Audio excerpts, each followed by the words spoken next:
بسم الله الرحمن الرحيم.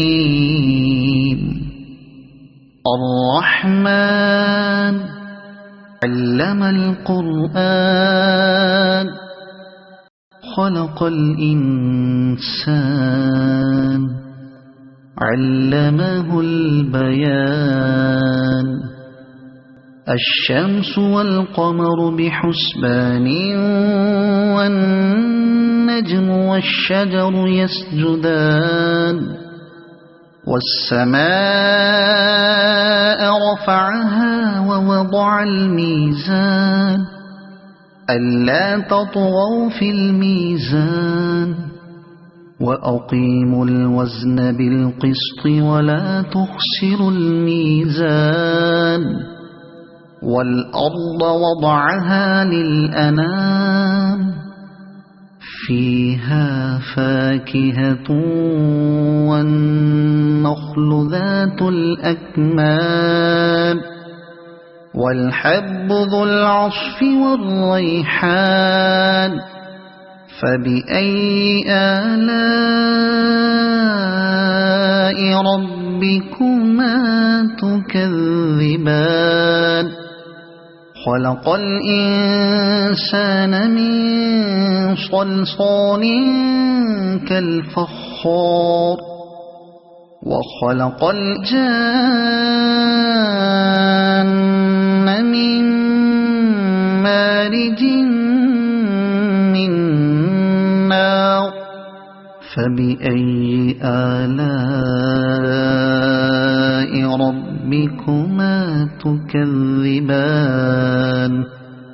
رب المشرقين ورب المغربين. فبأي آلاء ربكما تكذبان. مرج البحرين يلتقيان بينهما برزخ لا يبغيان. فبأي آلاء ربكما تكذبان. يخرج منهما اللؤلؤ والمرجان. فبأي آلاء ربكما تكذبان. وله الجوار المنشآت في البحر كالأعلام. فبأي آلاء ربكما تكذبان. كل من عليها فان ويبقى وجه ربك ذو الجلال والإكرام. فبأي آلاء ربكما تكذبان. يسأله من في السماوات والأرض كل يوم هو في شأن. فبأي آلاء ربكما تكذبان. سنفرغ لكم أيها الثقلان. فبأي آلاء ربكما تكذبان. يا معشر الجن والإنس إن استطعتم أن تنفذوا من أقطار السماوات والأرض فانفذوا لا تنفذون إلا بسلطان. فبأي آلاء ربكما تكذبان. يرسل عليكما شواظ من نار ونحاس فلا تنتصران. فبأي آلاء ربكما تكذبان. فإذا انشقت السماء فكانت وردة كالدهان فبأي آلاء ربكما تكذبان فيومئذ لا يسأل عن ذنبه إنس ولا جان فبأي آلاء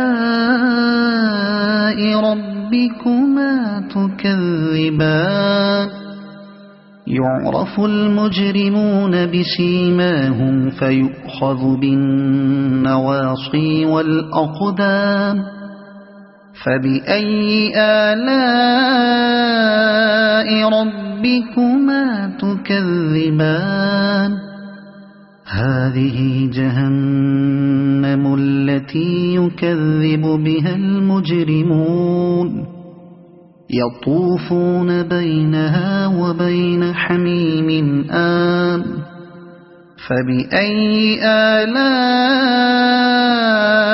ربكما تكذبان ولمن خاف مقام ربه جنتان فبأي آلاء ربكما تكذبان ذواتا أفنان فبأي آلاء ربكما تكذبان فيهما عينان تجريان فبأي آلاء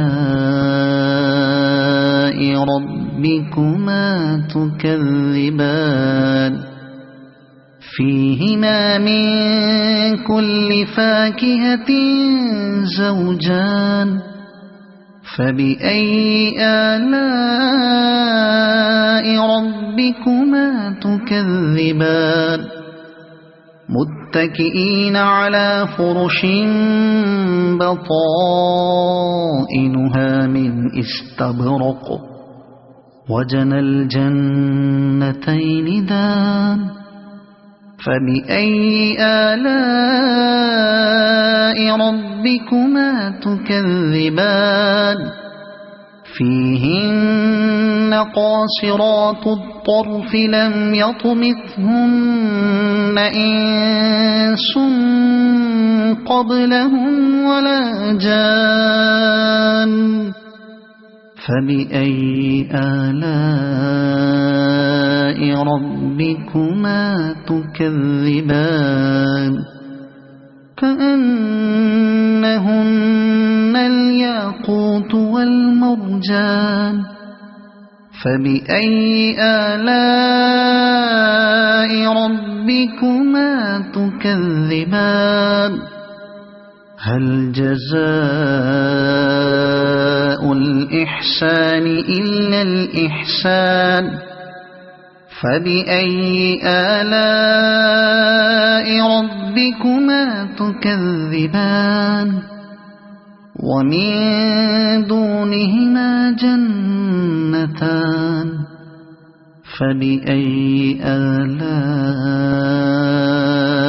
ربكما تكذبان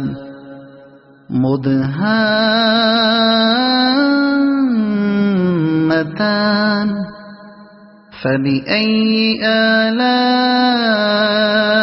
ربكما تكذبان فيهما عينان نضاختان فبأي آلاء ربكما تكذبان فيهما فاكهة ونخل ورمان فبأي آلاء ربكما تكذبان فيهن خيرات حسان فبأي آلاء ربكما ربكما تكذبان حور مقصورات في الخيام فبأي آلاء ربكما تكذبان لم يطمثهن إنس قبلهم ولا جان فبأي آلاء ربكما تكذبان متكئين على رفرف خضر وعبقري حسان فبأي آلاء ربكما تكذبان تبارك اسم ربك ذي الجلال والإكرام صدق الله العظيم.